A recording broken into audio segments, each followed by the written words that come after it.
So you must have watched my last videos, that is part 2, wherein I have discussed about Mendel's work, his life history. Today we are going to talk for Mendel's laws of inheritance. Before that we need to talk about a cross, because based on that experiment only Mendel could make out 2 laws from it. So let's start with the monohybrid cross of Mendel's experiment. So it's monohybrid cross.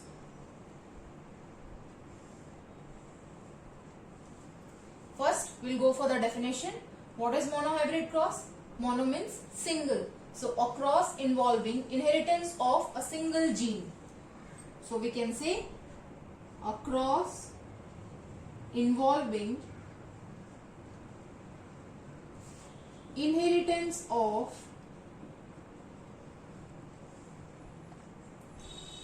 only one gene. Monohybrid, so inheritance of one gene. Now when we are taking one gene, we are taking an example of one character.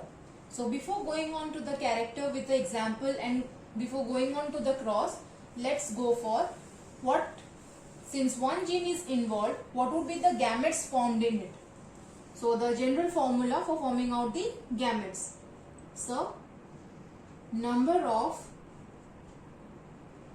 gametes formed. The general formula would be 2 to the power n, where n is the number of genes. So in this, since it is a monohybrid cross, it's 2 to the power 1, n. So here n is equal to 1. So 2 gametes would be there in the cross. So let's take an example of it.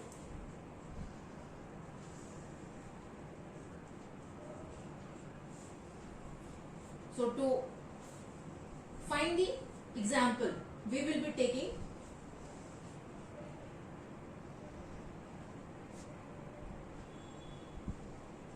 a cross between homozygous tall plant with homozygous dwarf.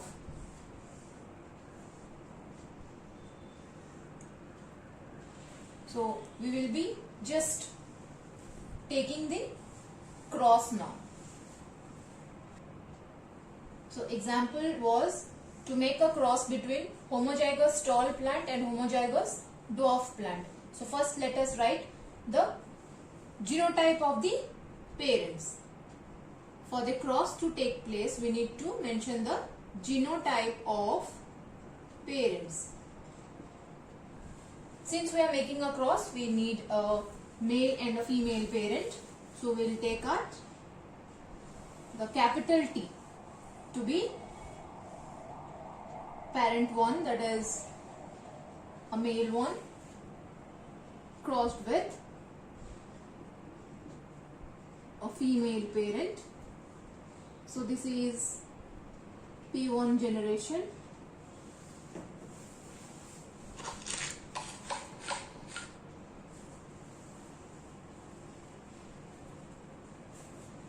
Now gamete extraction would be taking place. Since homozygous tall plants are there, only one gamete would be extracted from both of the parents. Now fusion is taking place and we are getting an offspring, that is heterozygous tall.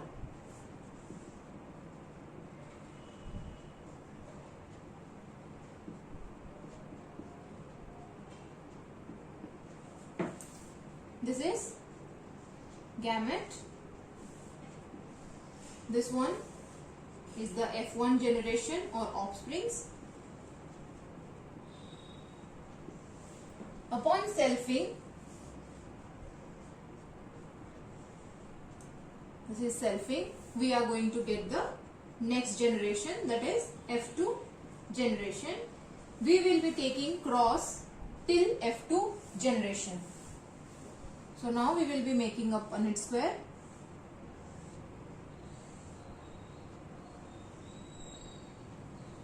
Male and female parent.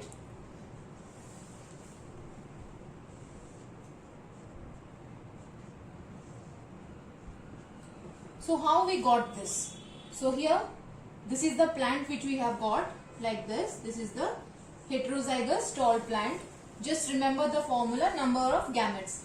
Here two genes are responsible, one gene is responsible for it. Which is the gene? That is the height. Gene for height of a plant. So 2 to the power 1, that is 2. Hence we are ending up with, so the formula for finding out the gametes is 2 to the power n.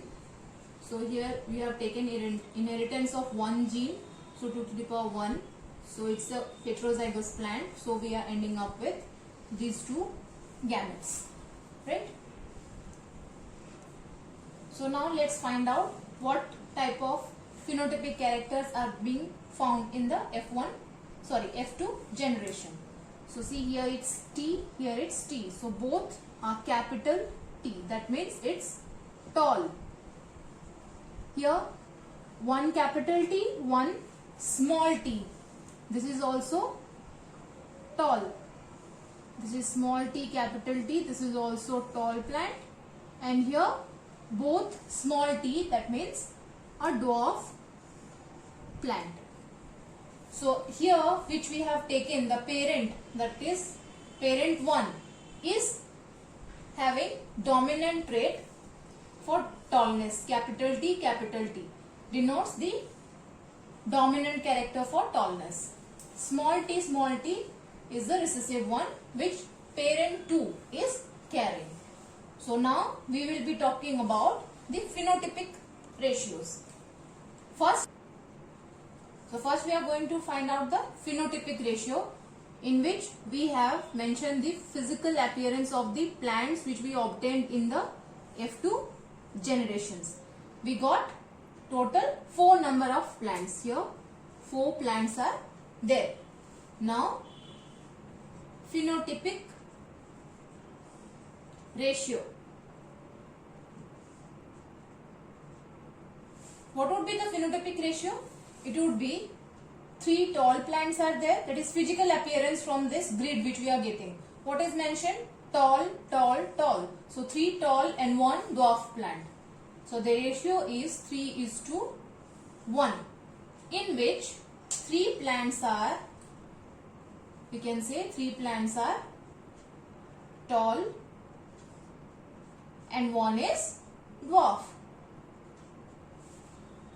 When we are going for to find out the next, that is the genotypic ratio, we will be talking about what exactly the genes are present in that particular plant. Like we can take here the first genotypic character to be capital T first.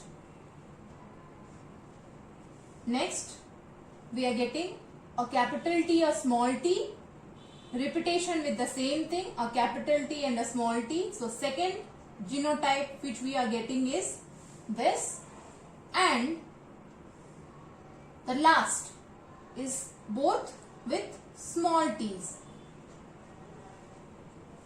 Okay, so what would be the ratio?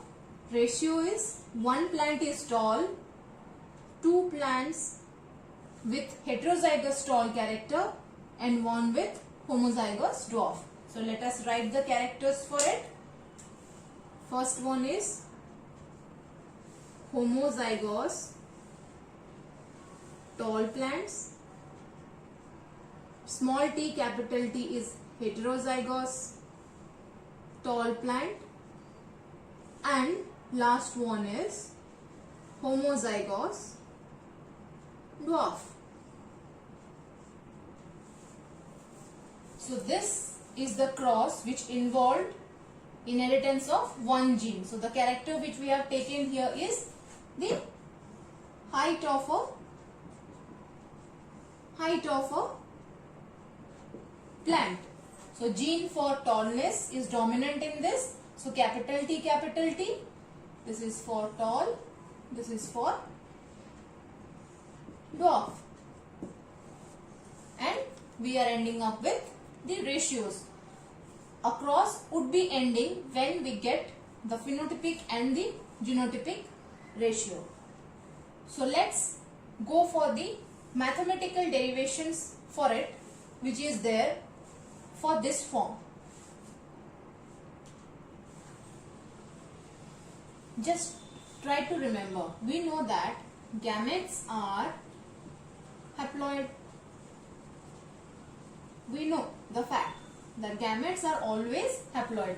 So if we take here, we have taken this and crossed a plant with this. So homozygous tall, homozygous dwarf plant, right?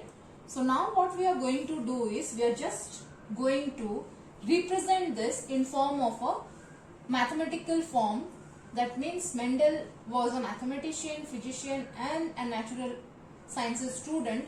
So he did a derivation for it. He expressed the monohybrid cross in the form of binomial expansion. He did it for binomial expansion.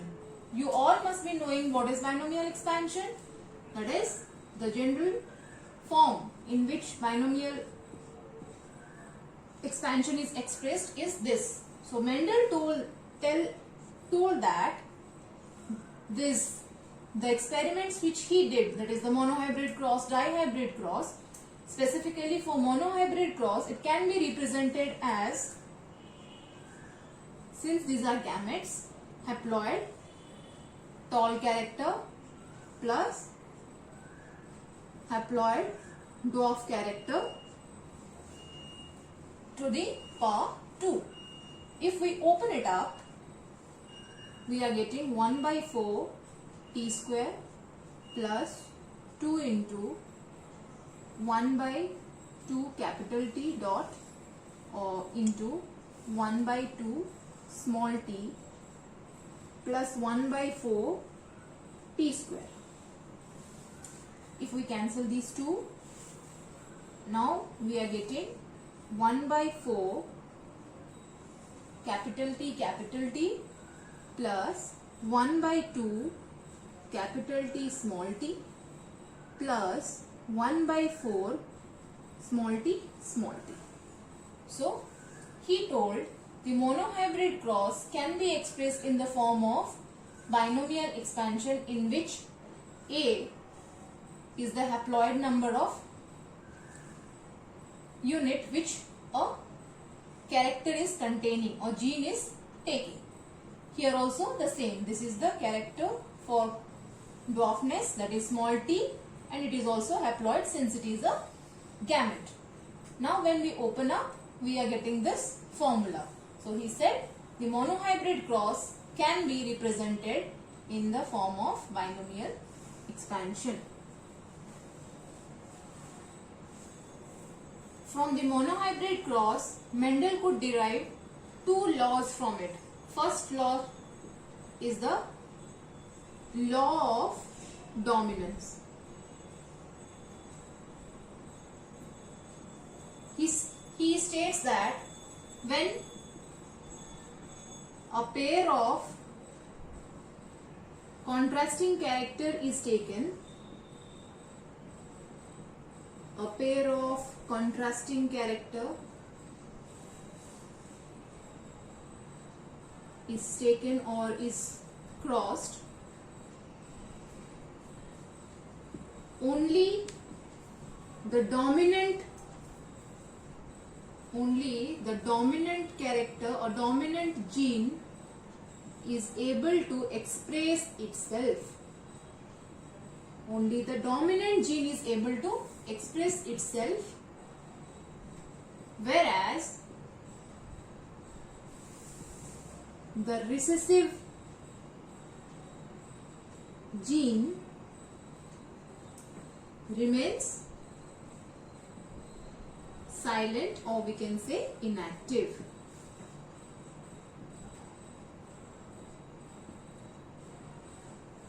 So when we are going to take a pair of contrasting character, for example, in the monohybrid cross we have taken height of a plant.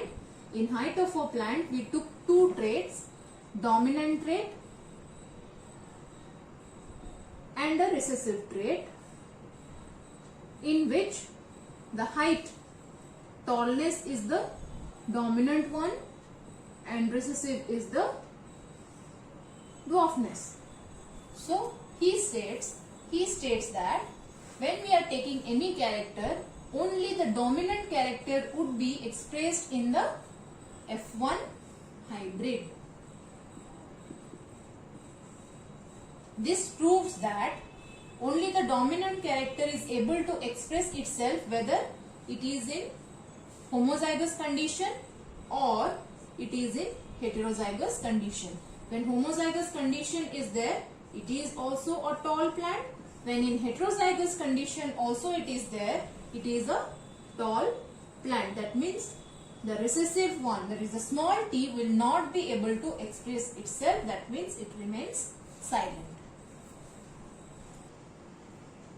Now the monohybrid cross also defines the second law of Mendel, that is known as the law of segregation. Segregation means to separate, right? So when a pair of contrasting character is being taken or brought together in a hybrid or heterozygous condition, that means we are talking about F1 hybrid, they do not blend, means mix up characters we will not be getting, and again when we will be going for the next generation crossing, they will be getting separated when gamete formation is taking place. Let's take an example of it. We took tall plants crossed with dwarf one. Here we carried out the gamete and now we got the F1 hybrid. This is the F1 hybrid. So we took a pair of contrasting character, that is the tall and dwarf. So first sentence is explained. Second is when they are brought together in a hybrid. So how will we get a hybrid? First we need to take out the gametes, then we need to fuse them, then we are getting the F1 hybrid. What is it telling next? So when we are going for the next, that is selfing is taking place, this F1 hybrid will again separate differently, like this and this. They will not be having any blended characters. Only one character, one gene would be for tallness, the other would be for dwarfness. Since the gametes are pure, these are gametes, when after extraction they are called as gametes. So this stage is called gamete. When we are taking out here also, these are also gametes.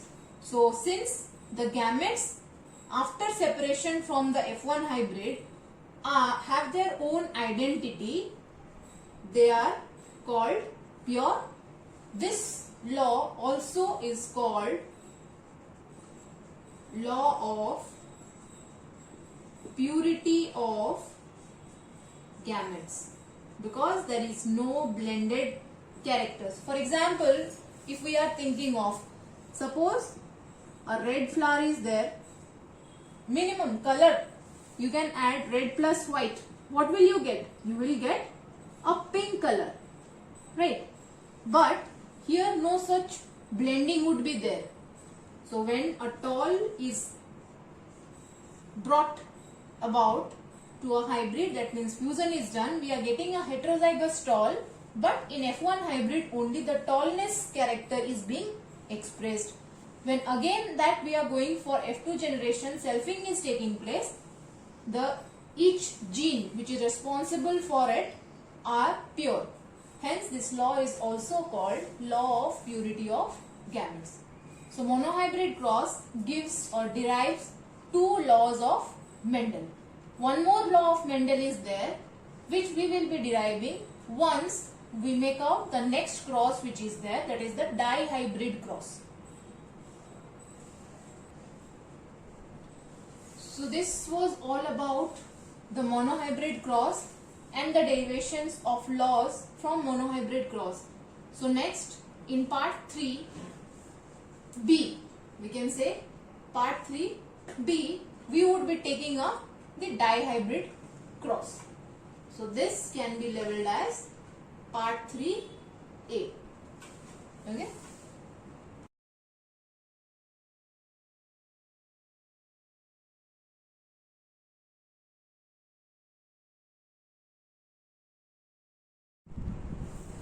Hi guys. So this of each part of it we have discussed very nicely. So what was given in the today's lecture, so just go through it, and thank you for watching my videos till end, and please share, like and subscribe my channel. Share it so that it can reach many people and help them to study at home. This is a COVID situation and I am trying to help it to my level best. Thank you.